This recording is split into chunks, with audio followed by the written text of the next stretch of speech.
Hey, what's up, guys? This is Josh. I'm out at the farm replacing spark plugs on my 2008 Jeep Patriot. And if you're asking, well, why are you making videos on replacing spark plugs on your 2008 Jeep Patriot?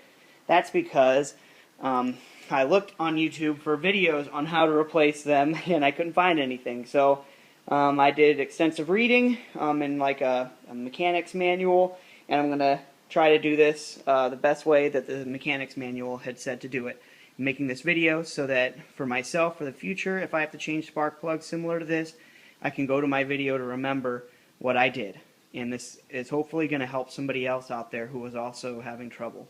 And I'm sure there are expert mechanics out there who do things differently. This is just the manual that I read. And if you've got suggestions on how to improve, please leave comments, and I will also take notes on your suggestions. So we're going to start off with showing you the tools that I use for doing it. I torque everything. I don't care if it's like unnecessary. I pretty much just torque everything unless it's a really like unnecessary like weak screw. So you're going to need this bit here. It's like a T30 like hex type bit. It kind of looks like a star. You're not going to be able to see it all that well here, but it's just a bit that you can get. I'll show you where it goes. This is the first tool we use. And then you're going to need a socket wrench, at least a 6-inch extension with a socket for removing spark plugs. Now you don't have to have, you can just have a deep well socket if you want and just use a magnet to pull the spark plug out. The cool thing about this is that the inside there's a rubber grommet in there that latches onto that spark plug, so whenever it is unscrewed, you can pull it out without any trouble, and it's very convenient. So these are just other extensions that I've had. These are spark plugs that I bought for it. They're NGK spark plugs.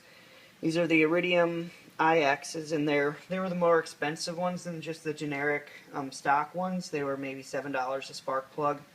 The only reason why I got these nice ones is because they are rated for higher mileage, and they're rated for good efficiency. And I put a lot of miles on my vehicle, so I want to ensure that I put good stuff in it. So the stock ones, this is a stock one. It is an NGK as well. You can't read it because my camera sucks. But as you can see from the picture, they're very similar. This is the old one, and I can pull the new ones out to kind of show you what we're doing here. But as you can see from this old one, there's supposed to be a gap there. And that gap is supposed to be only like 0.044 or something like that. The gap is gigantic on my old spark plug. I mean, it is just, I don't know exactly, I don't have a measuring tool, and technically you're supposed to have a measuring tool for doing this, but I assume that they give you the right gap in the spark plug when it's sold to you. I know I probably shouldn't be that careless, but I feel, I don't have the tool. So we're going to hope for the best.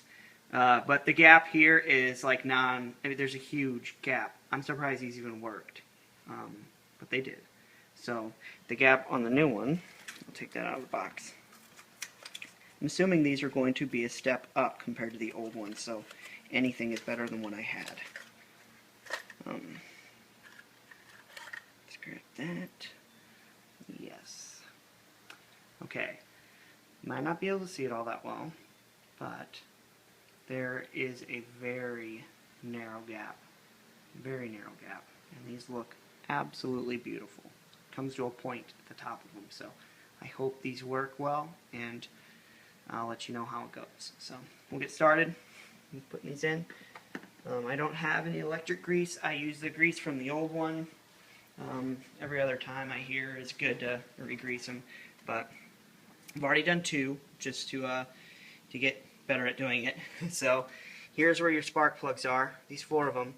This tool with the little ratchet and the little T30 bit, hex bit type thing, goes into that screw there, and it looks like a star. So it looks like a star bit. It's got 1, 2, 3, 4, 5, 6 points to that. So we're going to go on this one here and unscrew that. But first, I'm just going to unplug this wire that goes to it, make it easier to remove. And we're going to remove that screw.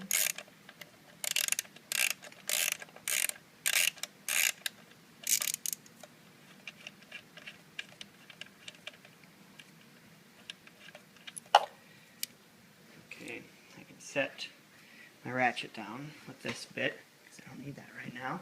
So I don't lose a screw, I'm going to remove the coil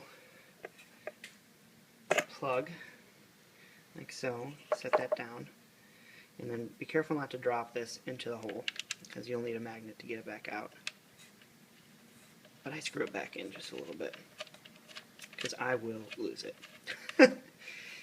I always do. These things are pretty interesting. I've never seen this before.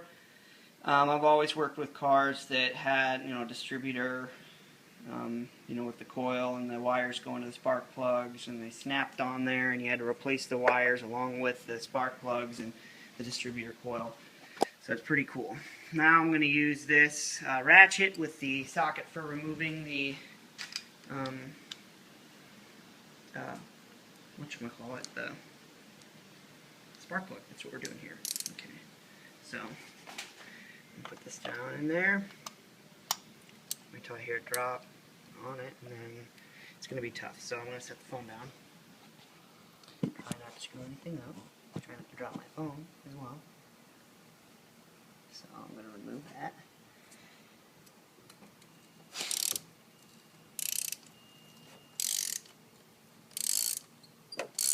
Once you get it loose enough, you just take the ratchet off and unscrew it the rest of the way. And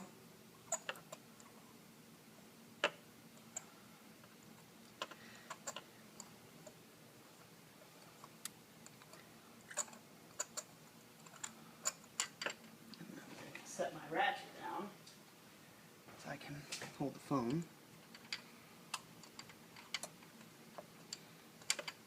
Okay, so that is the old one. Make sure you don't stop recording here accidentally. I've already done that once, and I had to redo it. Try to see if I can't put this up to light and make it better for you to see what's going on here. Dang, looks like crap. Sorry, YouTube, but there's like a huge gap there. And I'm pretty sure that's not supposed to be that way. Other people might be like, yeah, there's supposed to be a very tiny gap. But so I take this out, and where do I have my new one? It's sitting over here. So take this out of the socket, and sometimes you'll see this like grease that's on there. It's like electric grease, I think. And I just take that off there, the old stuff. I don't know if you're supposed to do this or not, but I do. And kind of clean off my hands there a little bit, and just pull that grease off that old one with my finger, and apply it to the new one. There's not that much, of course, but it's better than nothing. And I don't have the grease. I read the manual. I read the instruction manual for this after I bought all of my stuff, so I should have bought a spark plug gap tester thingy too. But you work with what you got. So now we're going to put the new spark plug in. So you have to be extremely careful you do not cross thread these. Because if you cross thread, it's a mess. So set that on there. Let's see if I can't put this in here without making a mess. Don't drop it in there. Slowly drop it, slowly lower it in there. Try to get it so that you've got your socket extension like halfway in, and don't forcibly tighten it. Be very, gentle. If it looks like it's going to try to hang up on you or make a lot of resistance, stop and unscrew it and try to re-thread it again, just to be nice and gentle with it. I'm sure it takes longer to do that way, but it's not a bad idea to be careful. So once you've got it in there and it feels tight, now it's time to torque it down. They say to torque it down between 10 and 15 foot-pounds, the instructions did, so I set it to 12.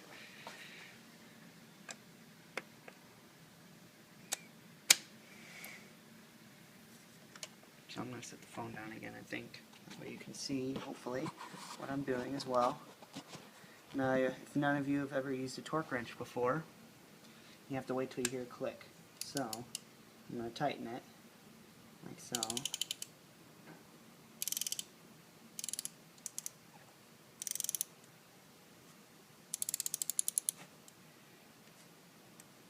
It's starting to get a little bit tighter.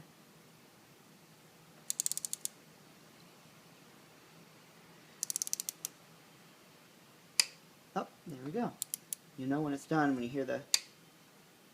That means we're at the right spot. So remove your socket. I'm going to set these tools down. We're done with them right now. And then you're going to remove your screw carefully.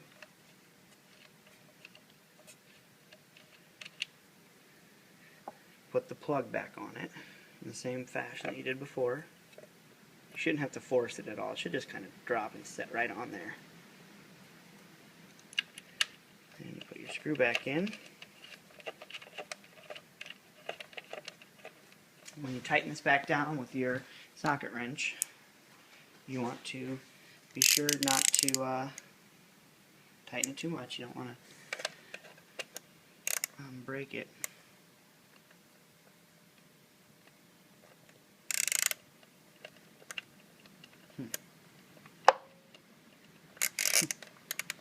Okay, there we go. So just a little bit. That. Then you clip this back on, and you should be done. So that's that. I'm going to do the last one here, and then take her for a test drive, make sure everything's working all right, and hopefully what I did worked. I will put in the video description if it works. If it doesn't work, I probably won't post the video because it would be embarrassing. So hopefully this works, and if anybody has a better way of doing it or has suggestions on how it should be done better, maybe it's more than maybe the manual that I read, the big book, you know, that's about your car and whatnot. Maybe the manual's wrong or something, you know, and I gotta torque it to more than 12 foot-pounds. So yeah, thanks for watching, and hopefully this helped somebody out there to change their spark plugs on their Jeep. Like I said, this is a 2008 Jeep Patriot. I'm sure you could do this with most Jeeps that are of that year or later, and maybe some other cars. So hopefully this helped you out, and thanks for watching, and stay tuned for more videos of the farm. So thanks.